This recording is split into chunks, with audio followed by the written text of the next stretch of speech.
میں اس لیے حاضر ہوا تھا کہ اب آپ سب بچے گھر جا رہے ہو. معاشرے میں اس وقت جو بری طرح جس چیز کا خلا ہے وہ معاشرت ہے، معاملات ہیں، وہ اخلاق ہیں. خالی بالکل خلا ہے.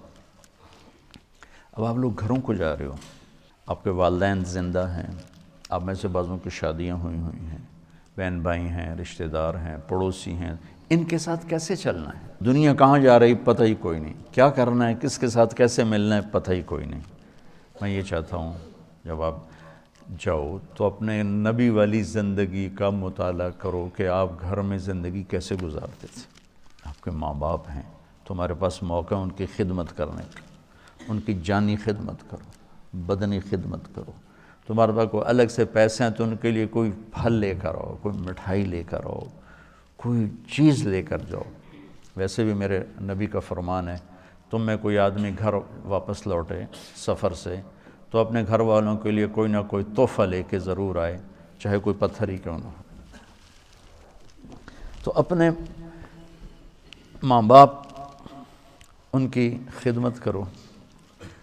تلمبے رئیس آباد میں ایک بچہ پڑھتا تھا، تو وہ ٹریکٹر سے گرا اور اس کا انتقال ہو. ٹریکٹر اوپر سے گزر گیا تو فوت ہو گیا. ڈیرہ اسماعیل خان کا تھا، بہت غریب گھر کا تھا. میں گیا ان کی تعزیت کے لیے اس بچے کی، تو اس کا باپ بتا رہا تھا کہ مولانا صاحب جب ہمارا بیٹا گھر آتا تھا تو اپنی ماں کو کوئی کام نہیں کرنے دیتا تھا. سالن بھی بناتا تھا، روٹی بھی بناتا تھا، جھاڑو بھی لگاتا تھا، کپڑے استری کرتا تھا، برتن دھوتا تھا، گھر کی صفائی کرتا تھا، مجھے تیل لگاتا، مالش کرتا، اپنی ماں کی ٹانگیں دباتا، پاؤں دباتا تھا. سارے گھر کے کام اپنے اوپر اوڑھ لیتا تھا. میں اتنا حیران ہوا کہ چلو شکر ہے اگر میں کوئی تھوڑی بہت بات چلا بھی رہا ہوں تو اللہ کا فضل ہے کہ لینے والے بھی اللہ تعالیٰ نے پیدا فرما دیے. مجھے وہ نہیں بھولتا وہ بچہ کہ اس کے باپ نے جو بتایا کہ کیا کیا کرتا ہے گھر میں. بہنوں کو بھی کام نہیں کرنے دیتا تھا، سارے گھر کے کام خود سنبھال لیتا تھا. اپنے ماں باپ کے پاس بیٹھنا، ان سے باتیں کرنا، ان کا حال احوال لینا، اپنے بھائیوں کے ساتھ، اپنی بہنوں کے ساتھ بیٹھنا، ان کا حال لینا. گھر کی تعلیم صرف یہ نہیں کہ آپ فضائل اعمال کھول کے بیٹھ جاؤ اور اسے پڑھنا شروع کر دو. یہ سارے گھر کی تعلیم کے میں آپ کو بتا رہا ہوں کہ اپنے گھر کے خدمت، جھاڑو لگانا، چائے بنانا، یہ کرو گے تو انشاءاللہ تمہارے ماں باپ کے دل سے دعائیں نکلیں گی. خیریت ہے؟ چھٹیاں کیسی گزری؟ آپ کے جانے سے پہلے ایک مجلس ہم نے یہاں قائم کی تھی. اس میں کچھ میں نے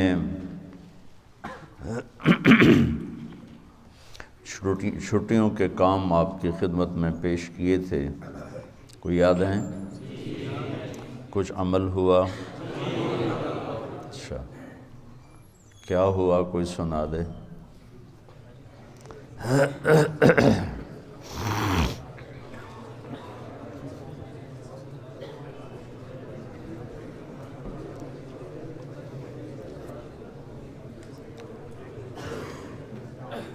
جی. تمام گھر والوں کو صبح کے وقت پانی گرم کر کے دیا. تمام گھر والوں کو پانی گرم کر دیتا. اچھا. ہاں، تھوڑا سا مسئلہ ہے، گریزر ہم نہیں لے جاتے. کہاں کے ہو؟ سوابی. اچھا جی. اور نماز کی ترغیب دیتا. پھر جب پانی گرم کر دیتا سب کو نماز کے لیے اٹھا دیتا. ماشاء اللہ. نرمی کے ساتھ. اگر کوئی غصہ کرتا پھر نماز پڑھ کے واپس آ کے اس کو پانی گرم کرتے سارے گھر والوں کے لیے، پھر ان کو نماز کے لیے اٹھا کر گرم پانی پیش کرتے. ماشاء اللہ. بہت خوب. ہاں جی، ذرا زور سے سنائیں تاکہ سب سنیں. آپ سے کئی دفعہ سنا ہے کہ ریمنڈ سے جب گھر جاتے تھے تو والدین کی بہت زیادہ خدمت کرتے تھے. ہاں. تو اس دفعہ پہلے تو تھوڑی بہت سستی ہو جاتی تھی. ہاں. اس دفعہ ماشاءاللہ 15 دن چھٹیاں تھی تو روزانہ سونے سے پہلے والدین کو دبا کے سوتے ماشاء اللہ ماشاء اللہ. اور ادھر کا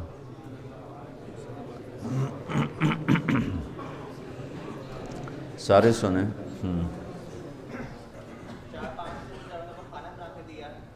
کھانا بنا کے دیا 4-5 روز ماشاء اللہ. اور 5-6 دن صفائی کی گھر کی. واہ واہ ماشاء اللہ.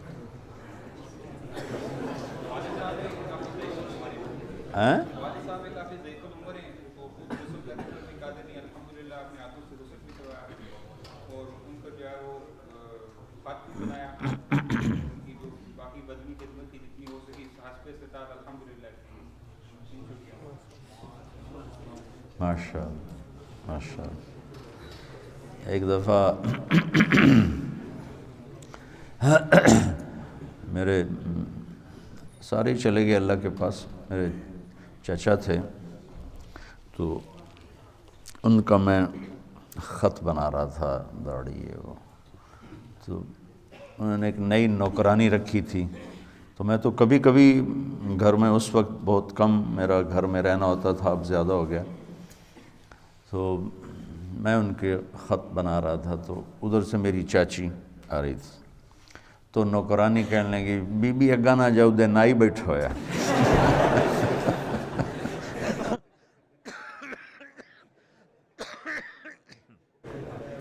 تو میری چاچی اتنا ہنسی، اس نے کہا طارق میں تو تا نائی بن گیا. ماشاءاللہ بہت اچھا کیا. اور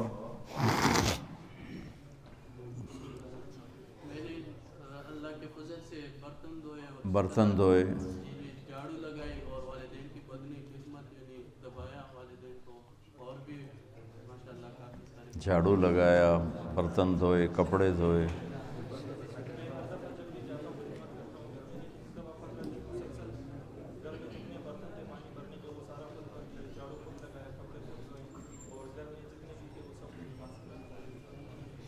اچھا، گھر کے سارے کام 15 دن مسلسل خود کیے انہوں نے.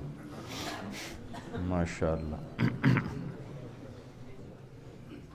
13 دن لگاتار خدمت کی ہے.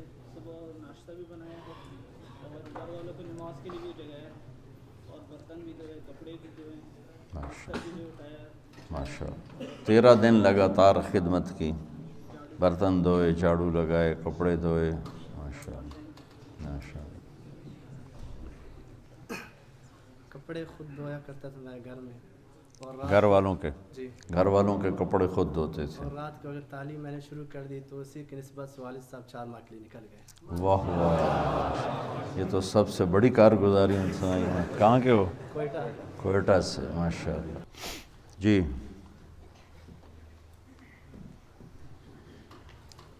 خاندان میں والد صاحب اور کسی اور خاندان میں مسئلہ تھا، اختلافات 1.5 سال سے بول چال رہا تھی. ان میں کوئی بیمار تھا، میں 2 دن ان کے پاس ٹھہرا رہا، خدمت کرتا رہا. جب وہ ٹھیک ہو پھر والد صاحب سے صلح کی. 1.5 سال کے بعد بول چال. ماشاءاللہ. یہ ایک اور خوبصورت چیز سامنے آئی کہ کس کے ساتھ جھگڑا تھا؟ سگے بھائی. سگے بھائی. ان کے باپ اور ان کے چچا آپس میں جھگڑا تھا، تو انہوں نے کوشش کی تو اللہ نے وہ صلح کروا دی. کسی اور نے صلح کرائی ہو؟ آپ نے صلح کس میں کروائی؟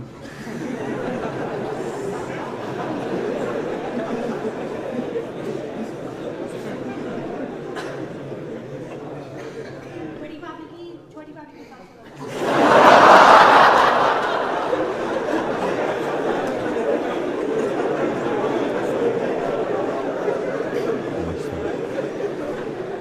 آپ بھابھی کی کرا سکتے تھے اور کس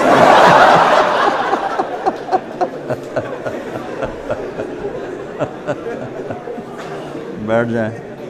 بہت خوب بہت خوب. اور کس نے صلح کرائی بھائی؟ آپ نے صلح کروائی. کس میں؟ 4 چچا. اچھا ماشاءاللہ. اور کس نے صلح کرائی؟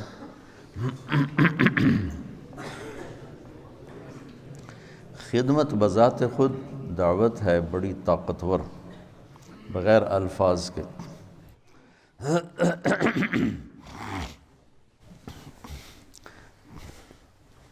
ایک بڑے تاجر میرے ساتھ حج میں تھے، تو میں روزانہ یہ جے سے پہلے ہم الخیر تھا، اس سے پہلے ہم خود اپنا ایک چھوٹا سا گروپ بنا کے جاتے تھے، 3-4 سال 30-40 آدمی ہم اکٹھے ہوتے تھے۔ تو ان کا میں صبح کا ناشتہ اور چائے میں ساری خود تیار کرتا تھا، اپنے ساتھ ایک آدمی کو ملا کر۔ اس میں بڑے تاجر تھے اور بہت نخرے والے تھے۔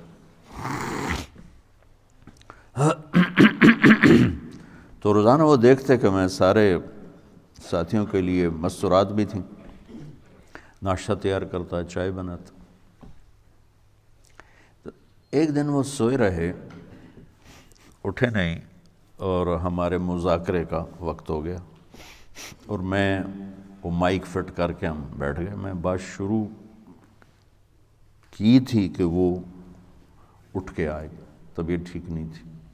میں نے انہیں دیکھا تو مجھے خیال ہے یہ تو ناشتے میں بھی نہیں تھے، تو میں نے بیان چھوڑ دیا، سب آپس میں ہی تو ہم تھے، ایک گھر میں ٹھہرے تھے، تو میں ساتھ ہی کچن تھا وہاں گیا، فوراً چائے بنائی، چائے بنا کر آ کر ان کو کپ پیش کیا۔ تو اس دن پھر انہوں نے مجھے کہا کہ میں تیرے بیانوں سے اتنا متاثر نہیں ہوا جتنا تیری خدمت سے میں متاثر ہوا ہوں، کہ آپ نے کہ آپ کی وجہ سے ہمارا سارا اکرام ہو رہا ہے، اور آپ ہی سارا دن ہماری خدمت کرتے ہو، کہ اس نے میرے اوپر بیان سے زیادہ اثر کیا ہے۔